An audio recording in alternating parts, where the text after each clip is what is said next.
నేను ఇంత కష్టపడి భారత్ పాకిస్తాన్ నడుమ యుద్ధ విరమణ చేయిస్తే నాకు మాత్రం నోబెల్ శాంతి బహుమతి ఇవ్వరేం అంటూ అమెరికా అధ్యక్షుడు ట్రంప్ కోరటం, అసలు ట్రంప్ కన్నా ఆ బహుమతికి అర్హులెవరు అంటూ పాకిస్తాన్ మిలిటరీ బాస్ భక్తిపూర్వకంగా మాట్లాడడం 3 రోజుల కింద ప్రపంచం చూసిన కామెడీ షో.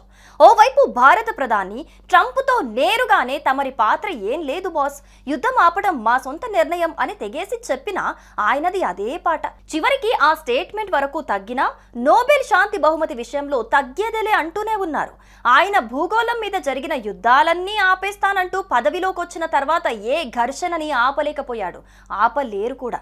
కాకపోతే ఇప్పుడు ప్రత్యక్షంగా రంగంలోకి దిగే యుద్ధాన్ని ఎగదోయటం తాజా విషయం. గత 10 రోజులుగా ఇజ్రాయెల్ ఇరాన్ల మధ్య జరుగుతున్న యుద్ధంలో అమెరికా నేరుగా పాల్గొంది. పరోక్షంగా ఇజ్రాయెల్కి మద్దతు ఇవ్వటం ఆది నుంచే ఉన్నా నేరుగా రంగంలోకి దిగటం ఇదే తొలిసారి. అంతర్జాతీయ అణుశక్తి సంస్థ గాని, ఏ అధికారిక సీక్రెట్ సర్వీస్ గాని ఇరాన్కు ఇప్పట్లో అణుబాంబు తయారు చేయగల సామర్థ్యం ఉందని చెప్పలేదు.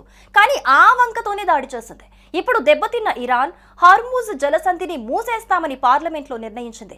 అదే జరిగితే ప్రపంచానికి ఇంధన సరఫరాలో తీవ్ర అంతరాయం ఏర్పడుతుంది. ముఖ్యంగా మన దేశం అధిక భాగం చమురుని ఆ జలసంధి మార్గంలోనే పొందుతోంది. ప్రపంచ ఆర్థికం కుదేలవుతుంది.